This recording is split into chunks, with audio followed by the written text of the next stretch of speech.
So this is the Bob's Project video series. This one, I'm just going to take a moment to talk about failed projects.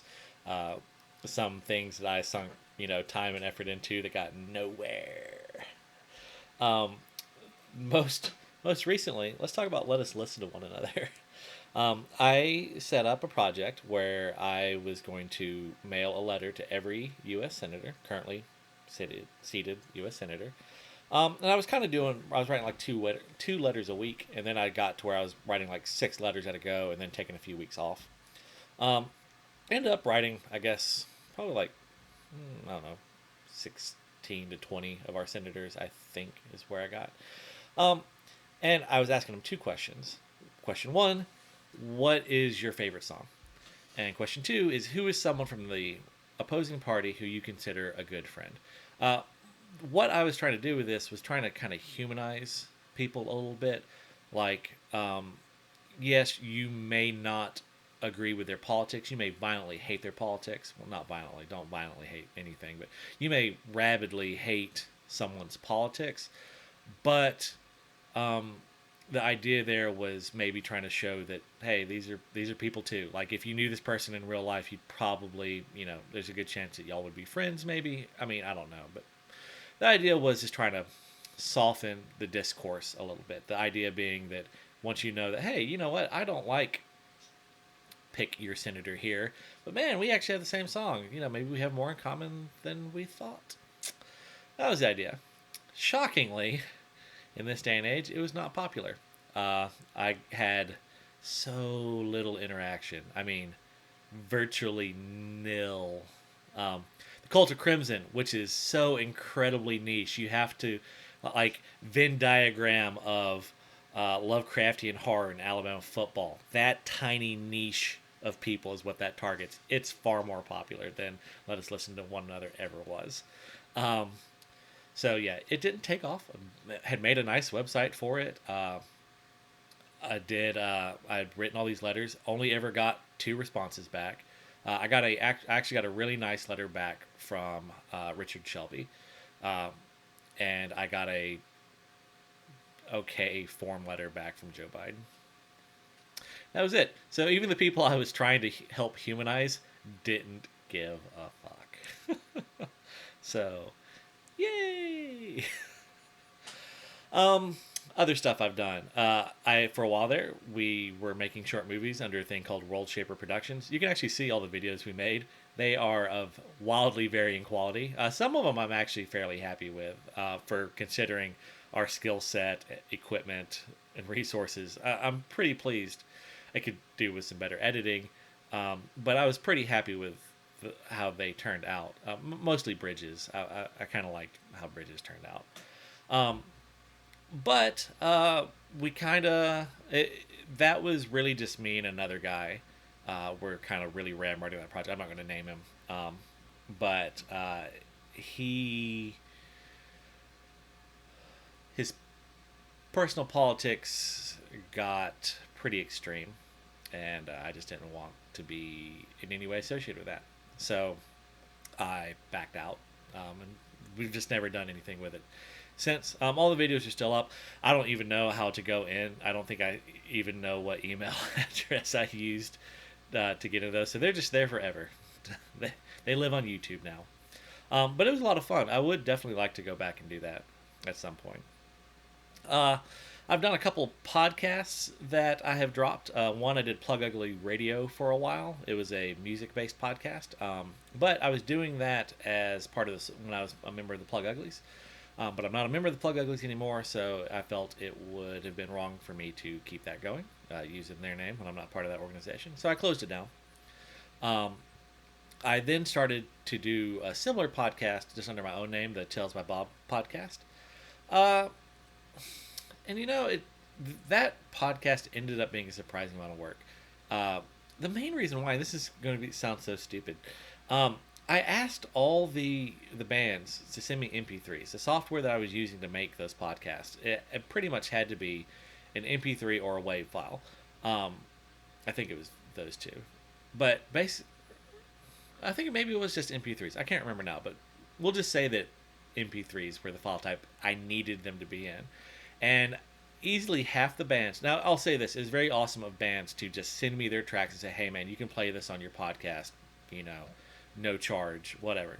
That was very, very amazingly cool, so many of these bands. But half of them sent me the wrong file type.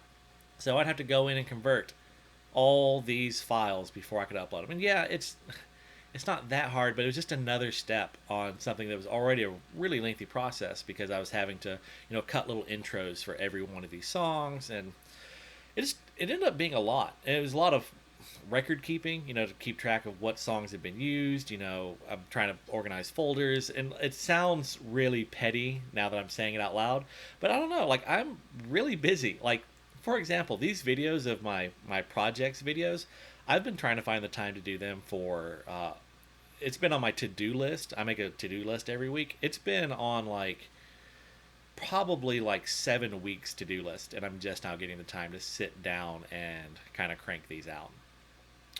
So, but yeah, so when I'm crunched for time like that, it really needs to be streamlined. So I ended up stopping that. So yeah, that was another project that went nowhere.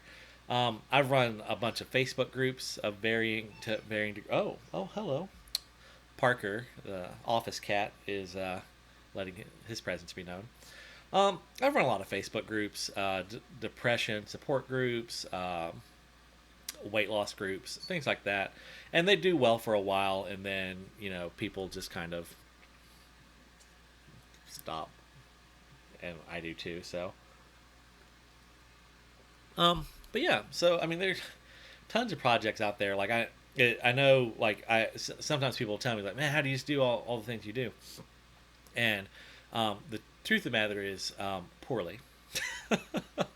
A lot of my projects fail, and I think that's one thing you really have to learn is when to cut something loose, when to just let it go.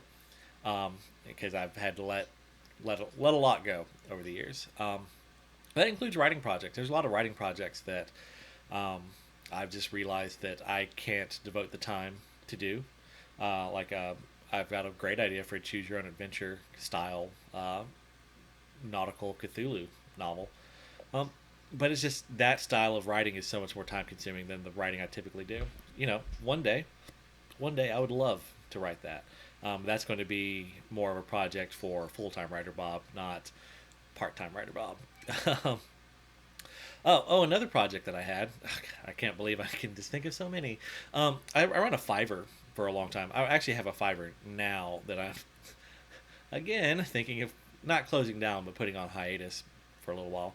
But I ran a Fiverr for a long time, some years ago, where for $5 I'd write 500 words of whatever you wanted. I actually got myself up to like level 2 seller, and I just realized I was spending some... Parker, come.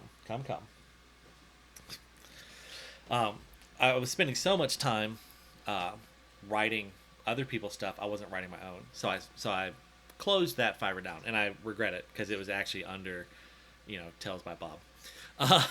So now and you can't get names back on Fiverr. So now I'm back on Fiverr. I have been for a while, really just doing video game writing, video and board game writing. You can hire me to write for your project, whatever it is. Quit, stop. The office cat is getting into the office trash can. And so, but again, we're getting to a point where I'm doing pretty well on there. And if you follow my 365 to 1K project, which is where I'm trying to get to the point where I make $1,000 a month in hustle money, the bulk every month comes from Fiverr. Typically right now it's about $200. I'm averaging like $300 a month. On average, 200 of that comes from Fiverr, and it's great. It's awesome. I like having that money coming in, but I think what I'm deciding is I really just need to devote more time to getting my passive income streams up. And the time, like instead of spending an hour writing on this Fiverr, I could spend that time uploading some shirts to Amazon merch, or I could spend that time getting some editing done on a book, or just stuff like that. Like there's stuff I could be doing to grow my passive income, and because long term Fiverr is not going to get me to where I want to be unless I really just start taking every gig that comes my way, which I don't. I turn down about 80% of the gigs that come my way because they don't interest me, or I don't think the product will ever actually make it to market. And that's really what I'm after. I'm trying to build my credit, my list of credits for my resume for like, hey, I worked on this game. Hey, I worked on this game. Will you? Okay. All right. There we go. Um, what he wanted the whole time. But yeah, so a lot of failed projects over the years. What can you do? Just carry on, move on to the next project.